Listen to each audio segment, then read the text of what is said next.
KF-21 생산 라인 증축 완료. 6에서 8호기 엔진 장착 작업 시작.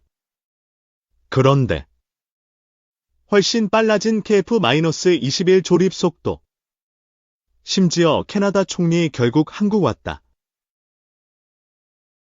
한국은 방위산업의 메이저리거가 됐다. 지난해 2월 미국 CNN이 한국 방위산업 시장에 대해 남긴 평가다. KNN이 이 같은 평가를 내린 근거는 한국의 무기 수출 실적이다. 국방부는 지난해 말 방산 수출 실적이 140억 달러 규모라고 밝혔다. 2022년 4개국에 불과하던 방산 수출 대상국도 12개국으로 늘었다. 한국항공우주산업은 한국 방위산업 성장의 핵심 역할을 하고 있다. KI가 국내 유일의 군용 항공기 제조사이기 때문이다. KI의 지난해 매출은 3조 8,193억 원. 전년 대비 37% 성장했다. 올 1분기에도 매출 7,399억 원. 영업이익 480억 원을 거둬 작년 동기 대비 각각 매출 30.1%, 영업이익 147.4% 증가한 호실적을 거뒀다. 호실적의 배경에는 KI의 효자 상품패 -50이 있다. 2013년 필리핀 수출을 시작으로 2022년에는 폴란드에도 진출했다. KI는 F-50은 지난해 폴란드로 납품 완료한 F-50GF에 이어 2028년까지 순차적으로 F-50P를 납품할 예정이다. GF는 버전으로 신형무기 도입 전까지 공백을 메우는 용도다. F-50P를 2025년부터 납품된다. 폴란드에 이어 지난해 5월 말레이시아도 KI와 F-50 18대 도입 계약을 맺었다. F-50의 원형은 초음속 훈련기 T-50으로 2002년 8월에 개발한 기체다. 지금이야 KI를 대표하는 효자 상품 중 하나지만 T-50은 개발 기간 내내 천덕꾸러기 신세를 면치 못했다. 1997년 KI의 T-50 개발을 의뢰한 공군은 암속 고등훈련기를 염두에 두고 있었다. 당시 공군이 내건 기준은 급강하 시 초음속 마 1.2 이상에 도달하고 일반 비행 상태는 아음속, 음속과 같거나 조금 못 미치는 상태 마 0.3 이상 1.2 미만이었다. 공군은 초음속기를 원했으나 국내 기술 사정상 이를 이룰 수 없을 것이라고 생각했기 때문이다. 하지만 개발진은 2005년 T-50의 초음속 운행 시험을 마치며 초음속 훈련기 T-50을 세상에 내놨다. 개발은 됐지만 T-50은 세계 시장에서 인기가 없었다. 가격이 너무 비쌌다. 경쟁기인 옌-130의 가격은 1대당 1,500만 달러인 반면 T-50은 1대당 가격이 2,500만 달러였다. 물론 성능은 T-50이 훨씬 좋았다.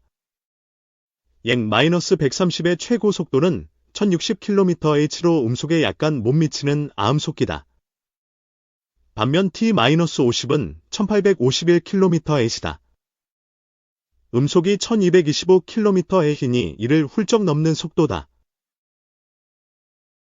방산업계 관계자는 T-50 개발 초기인 2000년대 말까지만 하더라도 미군을 제외한 대부분의 국가에서 암속 훈련기를 사용했다며 전투기도 아닌 훈련기로서 초음속기는 당시 기준으로 과한 성능이었다고 말했다. 이 과한 성능이 지금의 기회를 만들었다. 기술 발달로 각국 주요 전력이 초음속기가 되자 초음속 훈련기가 필요해졌다. T-50은 이미 초음속기였으니 무장만 탑재하면 실전에서 사용이 가능하다. T-50의 레이더와 무장 등을 탑재하면 F-50 경공격기가 된다. 훈련기로 태어났지만 전투 능력도 탁월하다. 2017년 마라위 전투에 필리핀 공군이 운용하는 F-50 패치가 실전 투입돼 활약한 사건도 있었다. 퍼의 -50의 또 다른 경쟁력은 신뢰성이다. 한국공군은 T-50 계열 항공기 150여 대를 20년 가까이 운용하고 있다. 지난해 10월 F-50 10만 시간 무사고 비행 기록을 달성했을 정도로 기체의 안정성이 뛰어나다. 마지막으로 F-50 수출에서 빼놓을 수 없는 것이 민군 간 협력이다. 특히 우크라이나와 인접한 폴란드의 경우 항공전력 긴급 강화를 위해 빠른 납품을 원했다. 우리나라 정부와 공군, KA가 원팀이 돼 계약 1년 3개월 만에 F-50GF12대를 성공적으로 납품했다. T-50 계열 항공기는 지금까지 138대 수출에 성공하며 명실상부 베스트셀러로 자리매김했다. 수출 숫자는 계속해서 늘어날 전망이다. KA는 F-50 폴란드 수출을 계기로 유럽 시장을 더욱 확대해 나갈 계획이다. 이외에도 중동 아프리카 시장 수출은 물론 미국 시장 진출도 본격 추진하고 있다. 올해 3월 KA는 복자형인 F-50을 단자형으로 개발하는 사업에도 355억 6천만 원을 투입하기로 결정했다. F-50 단자형은 공대공 공대지 작전 임무 반경 확대 등 다목적 임무 수행 능력이 더욱 강화된다. KA는 수출과 국내 사업화 등 총 450여 대로 예상되는 단자형 시장에서 50% 이상의 시장 점유율을 달성해 최대 300대 이상의 시장 창출이 가능할 것으로 전망하고 있다. 한국형전투기 개발 사업인 KF-21 사업은 순항하고 있다. 지난해 6월 시제기 6대가 전부 최초 비행에 성공했고 잠정 전투용 적합 판정을 획득해 올해 양산 계약을 앞두고 있다. KF-21은 국내 최초 개발 전투기로 최고 속도는 2200km/h로 서울에서 부산까지 약 11분에 주파할 수 있다. 올해 3월에는 제5호기가 공중급유 비행에 성공해 원거리 작전 능력까지 확보했다. 5월 8일에는 공대공 미사일 미티어의 첫 실사격에 성공해 원거리 탐지와 격추 능력을 증명했다. KF-21은 발전 가능성이 높은 기체다. 2026년 체계 개발이 종료되지만 이후 계속 성능 개선에 나설 계획이다. KA는 올해 6월 KF-21 추가 개발을 위해 1025억 원대 규모 투자를 결정했다. 차세대 공중전투체계의 핵심인 유무인 복합체계 구현을 위한 AI, 인공지능, BD, 빅데이터, 자율비행 등 주요 기술 확보를 위한 조치다. 유무인 복합체계는 유인기와 무인기 간 협업이 가능한 미래 기술로 손꼽힌다.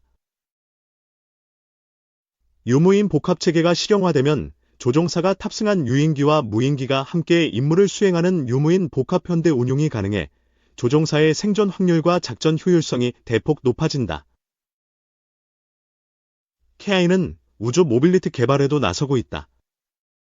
KA는 우주발사체는 물론 우주비행체 등 다양한 우주항공 비행물체를 연구 개발하고 있다.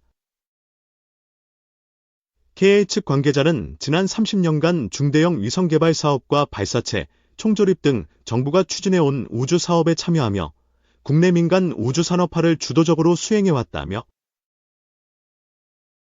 뇌어로 스페이스 시대에도 초소형부터 중대형에 이르는 다양한 위성 플랫폼 확대, 위성 서비스 고도화, 우주 모빌리티 개발 사업 추진 등 우주산업 생태계를 활성화해 우주 공간 사용을 대중화하고 우주경제 실현을 앞당길 계획이라 밝혔다. 다올투자 지대공 유도무기 중동서 인기 한화시스템 한화에어로 레그넥선 수출 킷